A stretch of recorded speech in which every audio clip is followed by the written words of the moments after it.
Muy bien, vamos a continuar en nuestra correspondiente emisión del día de hoy. Bueno, oficialmente se ha hecho ya la publicación de la última emisión de el reporte de la corrupción en el Perú, correspondiente a mayo del año 2017, esto por parte de la Defensoría del Pueblo, ¿no?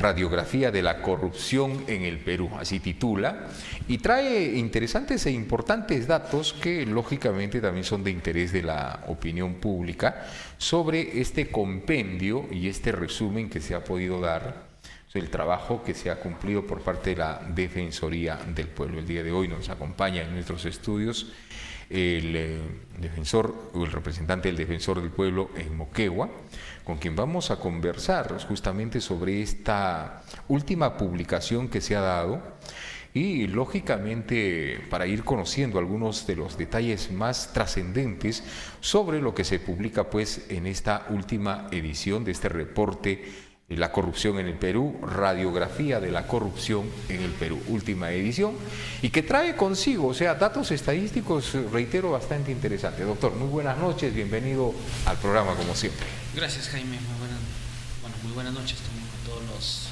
televidentes. Efectivamente, la Defensoría del Pueblo en mayo de este año ha hecho público el reporte denominado Radiografía de la corrupción en el Perú, que es básicamente un mapeo en función de la información que se ha venido recogiendo de la Procuraduría Anticorrupción y que da cuenta de que a nivel nacional a diciembre del año pasado tenemos 32.925 casos que vienen siendo investigados tanto a nivel del Ministerio Público como del Poder Judicial, ¿no? Siempre ha sido interés de la institución fomentar un buen gobierno. Para ello, obviamente, necesitamos tener unas instituciones muy fuertes y sobre todo transparentes y que este flagelo tan grave que es la corrupción pueda ser combatido y reducido, ¿no? Entonces, esta radiografía que nos permite poder identificar por región cuántos casos la Procuraduría viene investigando a diciembre del año pasado, nos permite no solamente a las entidades del Estado, sino también a la sociedad civil alertar qué tipo de trabajos, acciones de prevención se pueden realizar y también obviamente fortalecer aquellas instituciones que por mandato de la Constitución o de una norma expresa están en la obligación de poder combatir este acto de corrupción, llámese la Policía Anticorrupción, la Procuraduría, el Ministerio Público, el Poder Judicial. El Ministerio de Justicia, claro. Caso, ¿no? Hay un tema que es importante, doctor, y que sería lógicamente poder ampliarlo. Hasta el momento, ¿cuál es el rol que está jugando la Defensoría del Pueblo en la lucha en contra de la corrupción? Lógicamente hay una serie de denuncias que han venido siendo presentadas, que en un momento también vamos a llegar, porque dentro de este trabajo de investigación que se ha venido realizando, se ha hecho y se ha dado a conocer cuáles son los hechos de corrupción más comunes y o frecuentes que se vienen registrando en las diversas instituciones a nivel nacional. A ver, ahí sí, gracias por la pregunta, porque siempre es bueno establecer las precisiones, ¿no? Y siempre hay que comenzar a conocer cuáles son los ámbitos de competencia de cada de las diversas entidades. Entonces, en principio, no corresponde a la Defensoría el hecho de investigar presuntos actos de corrupción. Finalmente, claro, para ello existen otras entidades, llámese el Ministerio Público, a través de las Fiscalías Anticorrupción. La competencia de la Defensoría o el trabajo de la Defensoría se ha orientado básicamente a tres acciones concretas, ¿no? Aquellas quejas que están vinculadas en la afectación de derechos fundamentales, pero que tendrían un origen posiblemente en un acto de corrupción. Por ejemplo, en un caso en Sánchez Cerro, en Puquina, si mal no recuerdo, una queja puntual por una pequeña represa que se construyó y que finalmente no tiene ningún nivel de utilidad, porque se construyó mal. Inclusive, en términos simples, la represa tiene fracturas, así que por lo tanto es materialmente imposible poder conservar el recurso de esa manera, ¿no? Y eso está vinculado con derechos como es el derecho al agua, y es por ahí donde la Defensoría podría intervenir. El otro aspecto es la incidencia en políticas públicas. Por ello, en el caso de la región, nosotros formamos parte de la Comisión Regional Anticorrupción. En la última sesión del día martes se ha encargado a la institución, a la Defensoría, por decisión de sus miembros, liderar un trabajo con otras instituciones a fin de formular un plan regional que permita justamente poder comenzar a atacar ya en la región de manera preventiva y de manera reaccionaria ante estos casos, ¿no? Y de otro lado, obviamente, ya institucionalmente, la Defensoría también viene fortaleciendo y la creación de una juntilla anticorrupción. Esto obviamente va a permitir también analizar ya de nivel de plano nacional las políticas públicas que se vienen realizando. Aparte de este reporte, también un mes atrás aproximadamente, el Defensor del Pueblo hizo público también una revisión a los planes anticorrupción sectoriales, que también está vinculado justamente con estas políticas públicas. También dentro del plano de las políticas públicas trabajamos el nivel de transparencia. Ahí, por ejemplo, el miércoles me estoy reuniendo con el gerente municipal de Mariscal Nieto, porque es necesario fortalecer la transparencia. Si no se tiene, si es que las entidades del Estado no comienzan a abrir sus puertas para que cualquier ciudadano, cualquier persona pueda acceder a la información, eso puede también constituir un obstáculo y, en todo caso, una promoción o un favorecimiento a presuntos actos de corrupción, ¿no? Pedir expedientes técnicos, por ejemplo, muchas veces para los ciudadanos les resulta muy difícil. Entonces también estamos trabajando a ese nivel, y finalmente estamos en el nivel de la promoción como actos de prevención. Los actos de prevención, por ello, por ejemplo, en el caso de la región, el sábado 3 de junio tuvimos un interesante taller en alianza con la Asociación Civil Transparencia,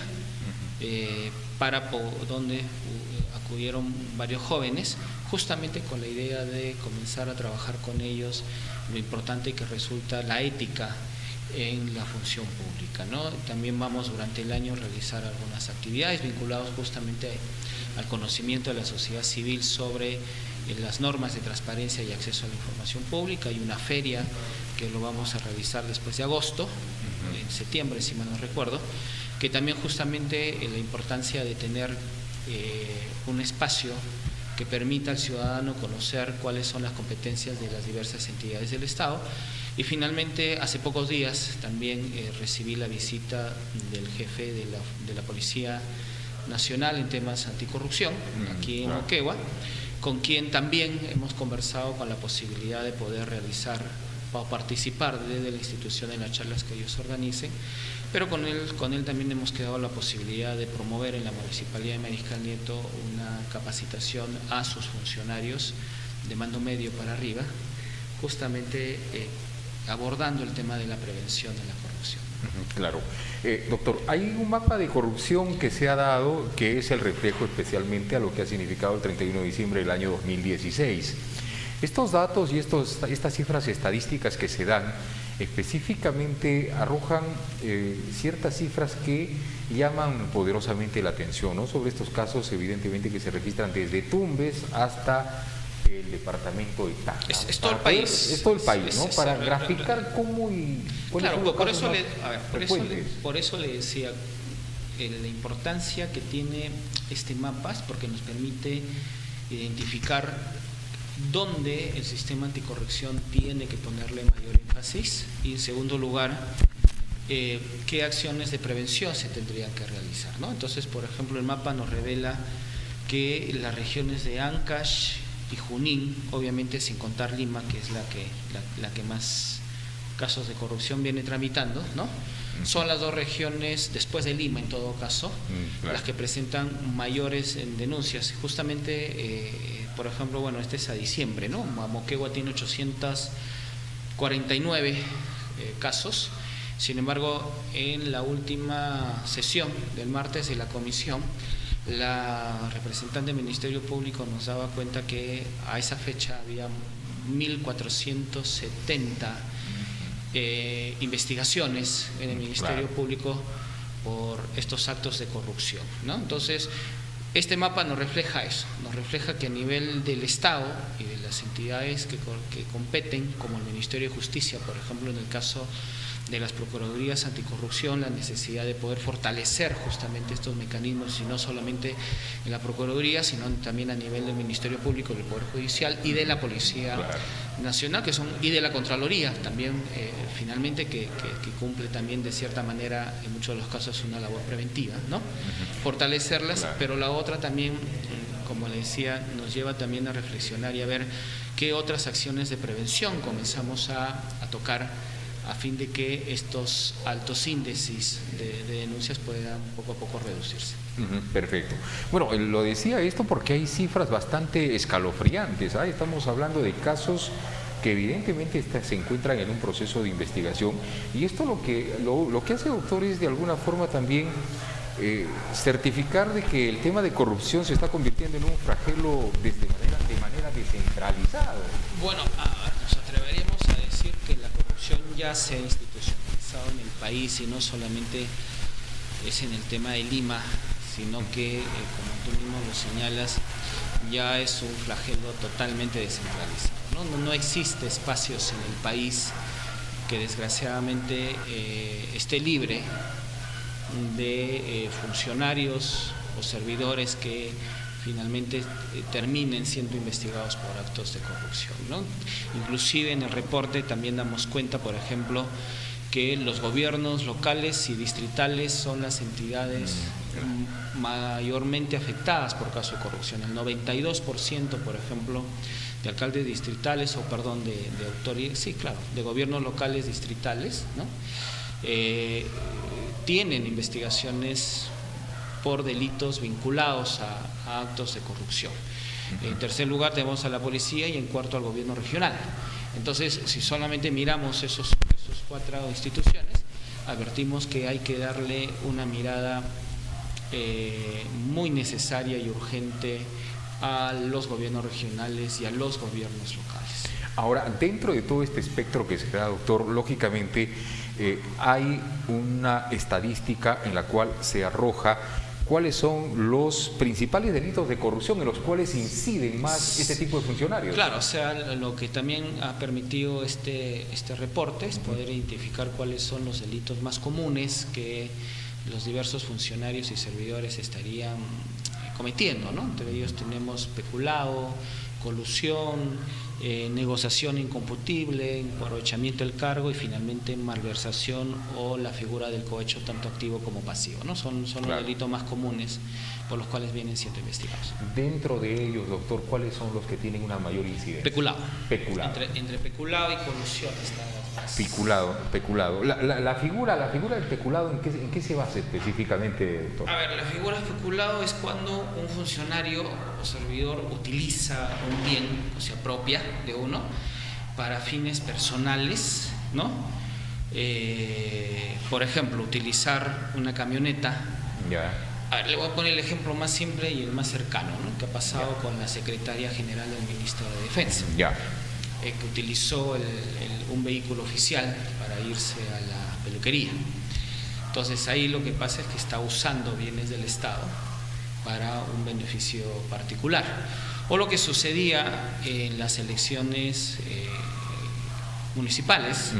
Por eso es que también desde la Defensoría saludamos esta modificación de la Constitución que prohíbe la reelección inmediata de alcaldes y gobernadores regionales, ¿no? Porque ¿qué es lo que pasaba? Antes el alcalde postulaba la reelección y en algunas ocasiones se ha advertido, por ejemplo, el uso de vehículos y de personal de serenazgo para poder ir a colocar sus pancartas, su propaganda electoral, o retirar aquellas de sus contendores, ¿no? Entonces, eso, por ejemplo, constituye la figura de peculado. Perfecto, claro, en todo caso. Doctor, la Defensoría del Pueblo también ha hecho una comparación muy significativa en referencia a los delitos de corrupción y los estados procesales, porque en muchos de los casos se denuncian determinados casos de corrupción o lamentablemente el proceso demora más de lo normal, prescribe esta denuncia o se deja sin efecto. ¿cómo ha encontrado la Defensoría del Pueblo específicamente este tipo de casos que se dan especialmente a nivel nacional? No, como le decía, o sea, a ver, por ejemplo, el reporte lo que nos señala es que el 36% de casos son los delitos de peculado, de hipocresía y colusión, y lo que le señalaba, donde hay que tenerle una mirada muy especial justamente son en los gobiernos locales, ¿no? Por ejemplo, el reporte nos dice que en el caso de municipios distritales, del total del 100% de las denuncias, 8.994 corresponde a municipios distritales y 4.985 corresponde a provinciales y 3.349 a los gobiernos regionales. Claro. Entonces, disculpa que te corte, pues este reporte nos da esa utilidad, nos permite mirar dónde hay que, desde el Estado y de sus diversas instituciones, dónde hay que prestarle mayor atención, inclusive desde la sociedad civil. Por eso es que en los casos de los gobiernos regionales y locales también la Defensoría insiste en la necesidad de que comience a ejecutarse de una manera mucho más eficiente lo que ya desde ese año existe como política de Estado, que es lo que se llama el gobierno abierto. Claro, ¿no? Así es. En este informe, doctor, también la Defensoría del Pueblo hace una interesante evaluación, ¿no?, sobre la relación de casos que se tienen en la Procuraduría Especializada en Delitos de Corrupción y la Procuraduría ad hoc, ¿no? Y sacan algunos porcentajes que nos parecen interesantes para el conocimiento, porque, bueno, hay localidades en las cuales esta Fiscalía especializada en delitos de corrupción o esta Procuraduría especializada en delitos de corrupción, bueno, no ha venido pues funcionando como se esperaba, ¿no? Es más, Moquegua recién hará menos de un año que cuenta ya con una Fiscalía especializada en delitos de corrupción de funcionarios. Entonces estamos hablando de que hace 2 o 3 años atrás se tenía que esperar todavía que venga un representante del Ministerio Público de otra localidad para que pueda formalizar este tipo de denuncias. Claro, lo importante es tener las instituciones con los especialistas, ¿no? Pero como verá, nuevamente este reporte nos lleva justamente a ver cómo funcionan, porque por ejemplo en el caso de la Procuraduría Anticorrupción, si a diciembre tiene usted 849 casos, con un solo procurador titular, y si mal no me equivoco, creo que 2 o 3 funcionarios más de la Procuraduría, ¿no?, dificulta el trabajo. Si tenemos unas fiscalías que también el nivel de proporción entre las denuncias que reciben y que tienen que tramitar versus a los recursos humanos, también obviamente vamos a tener un resultado en que de alguna manera vamos a encontrar algún nivel de deficiencias, ¿no?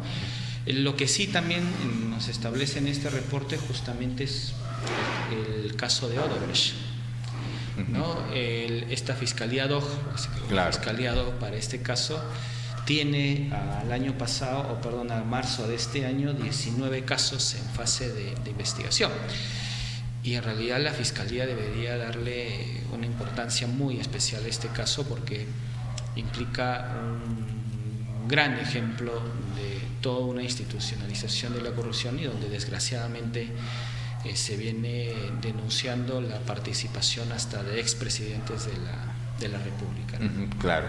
Bueno, y eso es lo que llama poderosamente la atención, ¿no?, de que hay una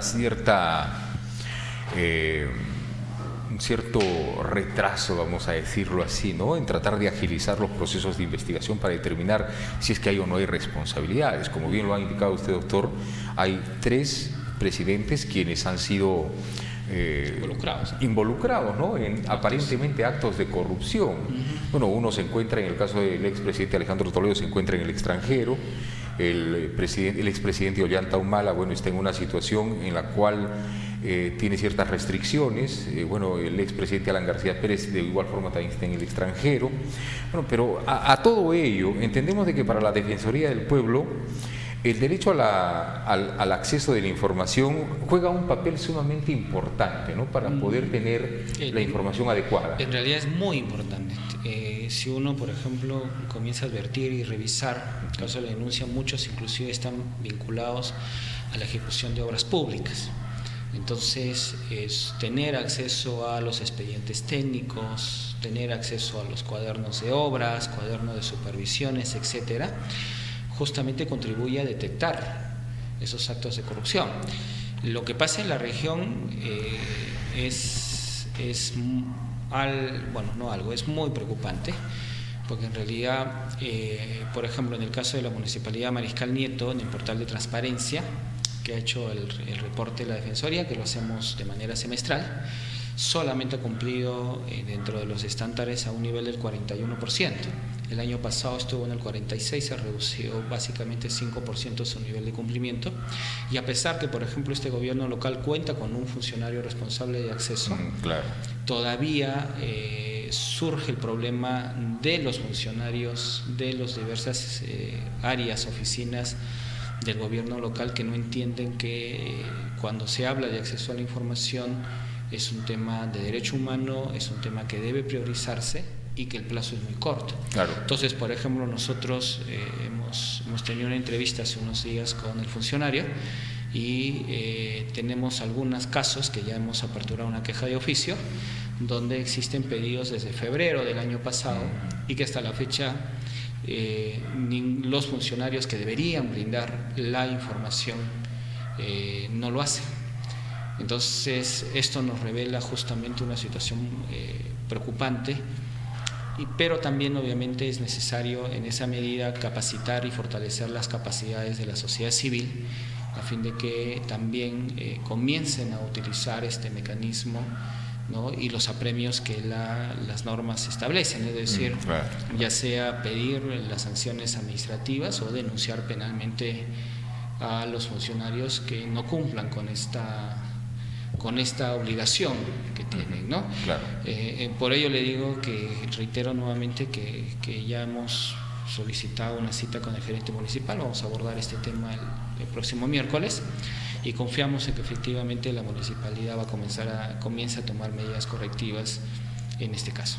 En muchos de los casos, doctor, a través de la Defensoría del Pueblo, ¿cómo ven la actitud de este tipo de funcionarios? ¿Es una situación circunstancial, tal vez, el hecho de que o no pretendan dar una adecuada información, o es ya intencional? Mire, dependiendo un poco del tema, ¿no? O sea, hay instituciones donde, a pesar que la norma exige que debe existir un funcionario responsable, no lo cumplen.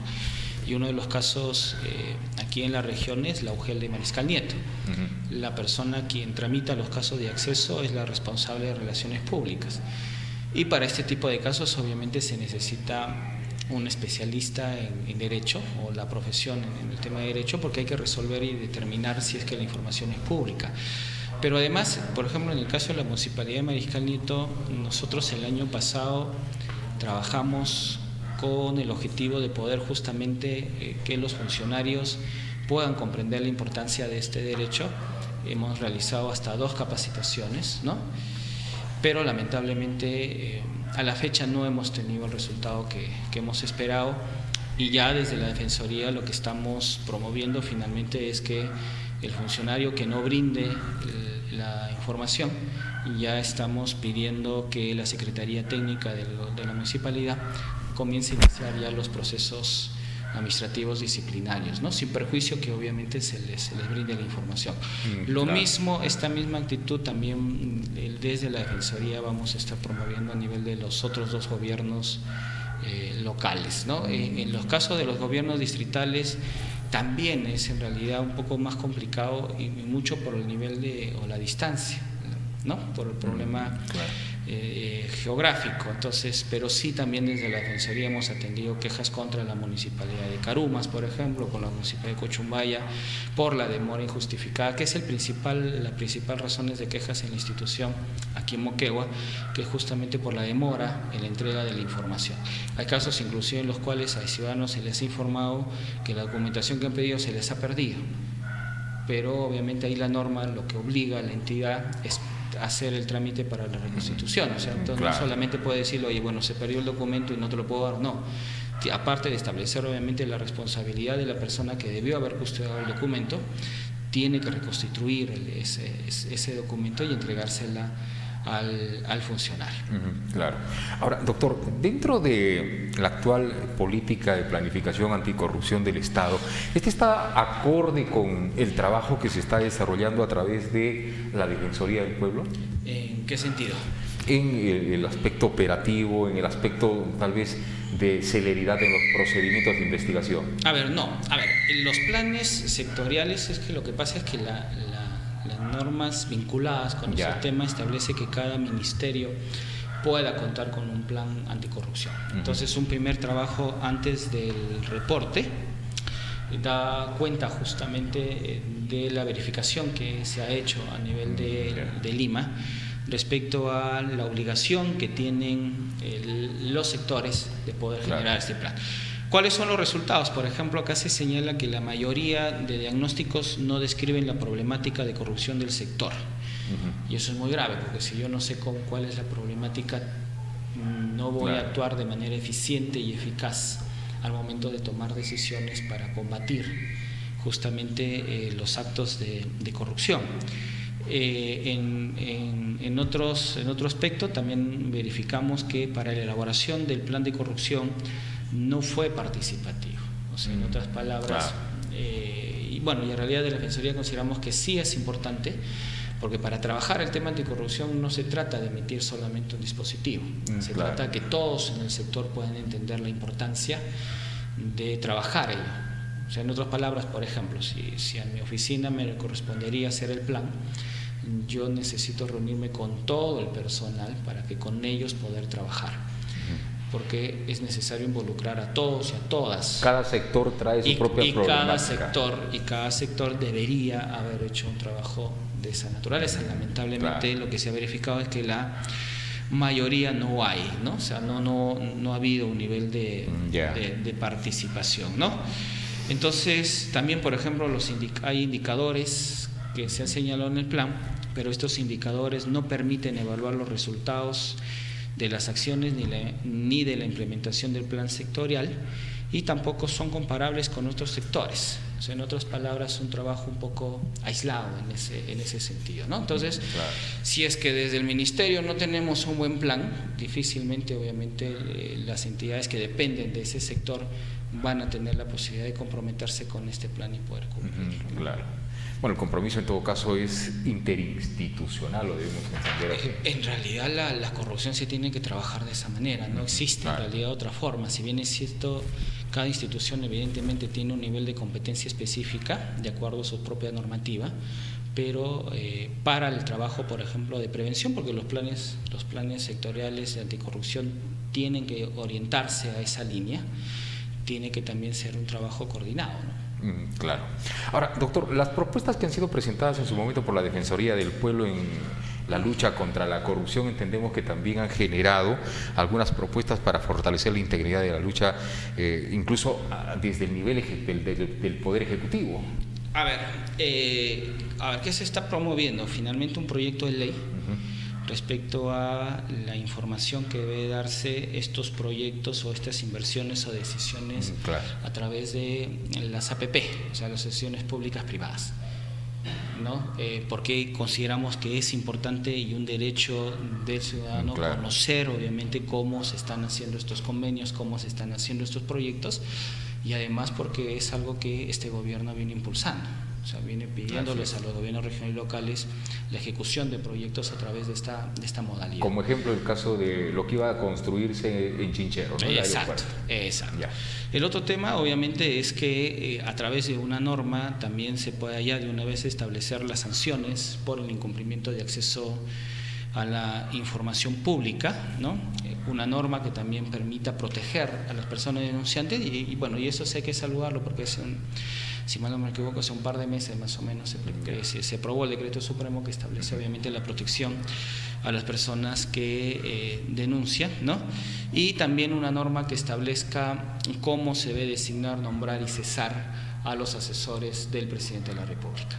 Y esto en función al antecedente que se tuvo respecto a un mal funcionario que utilizaba era asesor, pero además tenía ya denuncias de corrupción, por el caso de un hospital y el posible negocio que tenía con alguna clínica en particular, ¿no? Entonces no existe un vacío. Entonces es un acto que desgraciadamente con los niveles de corrupción que hay ya no necesita ser muy discrecional, sino también establecer a través de una norma los parámetros que permita obviamente controlar también y saber efectivamente quién asesora al presidente, porque finalmente también este asesor o asesora su remuneración lo paga el Estado, es decir, lo pagamos todos. Claro. Y por lo tanto también merecemos que quien sea asesor cumpla con un perfil determinado, con requisitos determinados, y que pueda cumplir una labor eficiente que se exige efectivamente a todos los funcionarios y servidores del Estado. Claro. Doctor, sin la intención de comprometerlo, pero en muchos de los casos siempre se habla sobre la falta de celeridad que se tiene en el Poder Judicial, que incluso esto contribuye en muchos de los casos para la impunidad de delitos de corrupción. Claro, a ver, hay dos partes en las cuales consideramos que debería trabajarse. Uno es en la parte preventiva, o sea, es decir, instituciones públicas y privadas que puedan trabajar en esta labor de fomentar la ética, la transparencia, etcétera, y que con esas medidas y entre otras, obviamente, se pueda prevenir cualquier acto de corrupción. Y la otra viene en las funciones represivas, que ahí ya viene obviamente instituciones como la que usted señala. Y ahí efectivamente el Poder Judicial tiene un deber moral, creo, de establecer una firmeza y demostrar una fortaleza al momento de abordar estos tipos de casos, ¿no? Resulta en realidad preocupante algunas decisiones como la liberación de algunos exgobernadores o gobernadores regionales. Entonces el Poder Judicial ahí tiene una responsabilidad y una obligación a la ciudadanía muy grande, ¿no? Claro. Ante ello, evidentemente, ¿qué mecanismo se podría plantear para que pueda existir una mayor celeridad en estos procesos de investigación que se siguen? Bueno, es que también depende de la naturaleza del proceso. En realidad hay procesos por los delitos de corrupción que son muy voluminosos, ¿no? Hay algunos que tienen más de 3, 4, 10 tomos. Entonces en realidad es un tema muy complejo, ¿no? Pero yo creo que no basta solamente con solamente dotarle al Poder Judicial de los recursos económicos, pero sí necesita obviamente recursos humanos y tecnología que le permita justamente tomar las decisiones que sean la más correcta. Pero más allá del tema también del Poder Judicial, obviamente el Ministerio Público, porque hay muchos de los delitos en los cuales se tienen que hacer, por ejemplo, peritajes. El año pasado que estuvimos conversando este tema con el anterior presidente de la Junta de Fiscales, nos informaba una preocupación en relación a los peritos que no mantienen una buena remuneración, y son pocos, y eso en muchos de los casos retarda justamente las decisiones del Ministerio Público, o en otros podría limitar la posibilidad de elementos de prueba, ¿no? Así es. Bueno, interesante esta exposición que nos ha hecho el día de hoy el Defensor del Pueblo en la provincia de Mariscal Nieto, en la región Moquegua, sobre este reporte de la corrupción en el Perú. Es la última edición que se ha sacado, ¿no? Radiografía de la corrupción en el Perú. Datos sumamente importantes que esperemos que también las autoridades puedan contar, ¿no? Con este... Bueno, lo hemos compartido con los miembros de la Comisión Anticorrupción. Ahí están obviamente los procuradores públicos, los gobiernos provinciales, del gobierno regional, al gobernador, el Ministerio Público y representantes de la sociedad civil. En todo caso, si las personas desean tener acceso, también está en la página institucional. Le pueden ingresar al www.defensoría.gov.pe en el link referido a informes y otras publicaciones, y ahí van a encontrar no solamente el reporte, sino también la supervisión que se ha hecho a los planes sectoriales anticorrupción y otros también trabajos que años anteriores la Defensoría venía impulsando, ¿no? También se hizo, por ejemplo, hay un informe de la Defensoría sobre las investigaciones en el Ministerio Público por algunos delitos, ¿no? Y otros pronunciamientos institucionales referentes justamente a la temática. Perfecto, muy bien. Yo le agradezco la presencia del día de hoy del defensor del pueblo, Quegua, y evidentemente también es importante poder compartir esta información que lógicamente es el reflejo de esta radiografía de la corrupción en el Perú. No hay tiempo para más. Muchísimas gracias por su atención prestada. Como siempre, estamos retornando en nuestras próximas emisiones. Permiso.